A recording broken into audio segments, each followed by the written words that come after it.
Hello বন্ধুরা, নমস্কার। দেখেন আমি এখন কাঁঠাল রান্না করব। কাঁঠালটাকে কেটে নিয়েছি ভালো করে। কাঁঠাল দিয়ে আলু দিয়ে রান্না করব। তা একটুখানি গরম জলে দিয়ে ভাপিয়ে নেব। এখন আমি গরম জলটা বসিয়ে দিচ্ছি।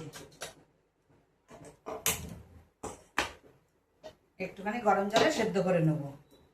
আজকের কোনো পেঁয়াজ রসুন কোনো কিছু দেবো না। দই দই দিয়ে রান্না করব কাঁঠাল। জলটা গরম হোক, তারপরে কাঁঠাল দিয়ে দেবো। ওর জন্য একটা মশলা আমি বানিয়ে নিচ্ছি। 1 চামচ লঙ্কার গুঁড়ো জলে মিশিয়ে নিচ্ছি। জিরের গুঁড়ো 1 চামচ দিয়ে দিচ্ছি। হলুদ পরিমাণ মতো দিয়ে দিচ্ছি। এখন ভালো করে মিশিয়ে নেব।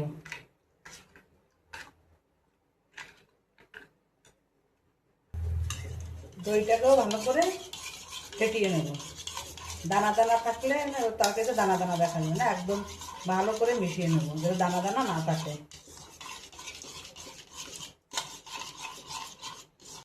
জল গরম হয়ে গেছে, এখন কাঁঠালগুলো দিয়ে দিচ্ছি। একটুখানি সেদ্ধ হলে নামিয়ে নেব। কাঁঠালগুলো সেদ্ধ হয়ে গেছে, এখন তুলে নেব।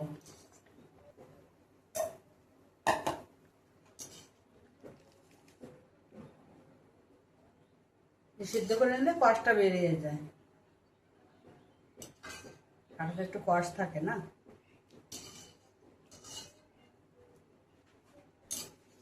কড়াইটা বসিয়ে দিচ্ছি। কড়াই গরম হয়ে গেছে, তেল দিয়ে দিচ্ছি।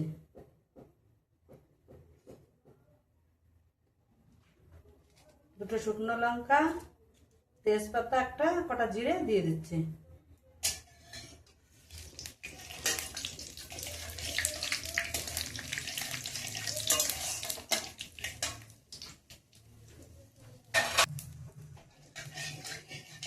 টমেটো কুচি দিয়ে দিচ্ছি।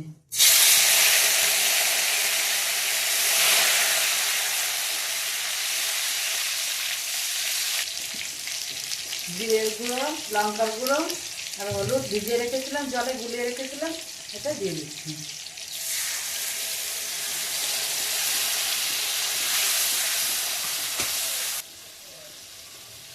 লবণ দিয়ে দিচ্ছি।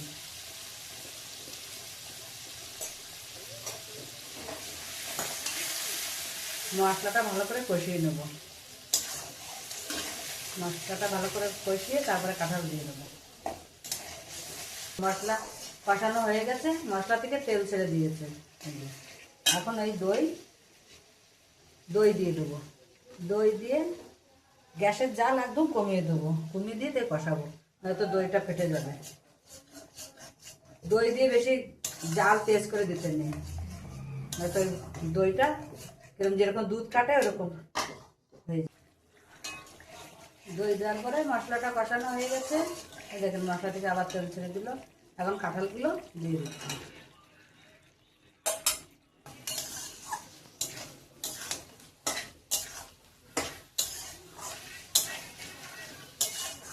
ভালো করে কষানো হয়ে গেলে তারপরে জল দেবো।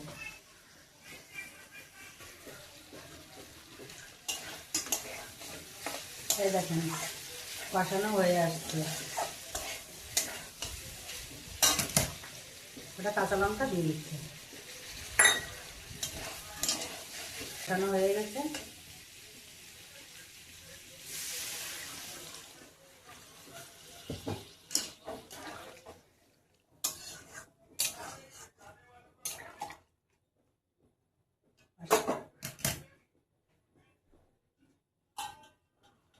ঢাকা দিয়ে দেবো।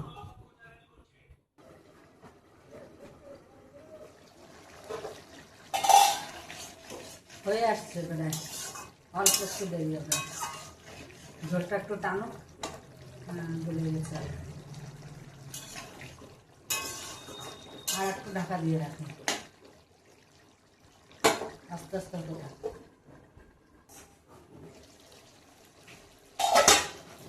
তরকারি হয়ে গেছে, একটু গরম মশলা দিয়ে দিচ্ছি।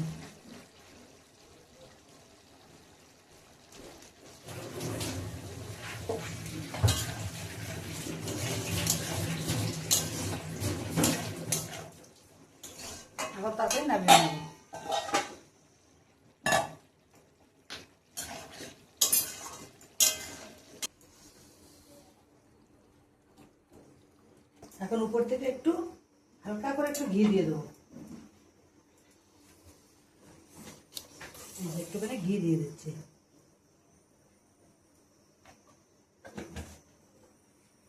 কাঁঠালের তরকারি রান্না করা কমপ্লিট।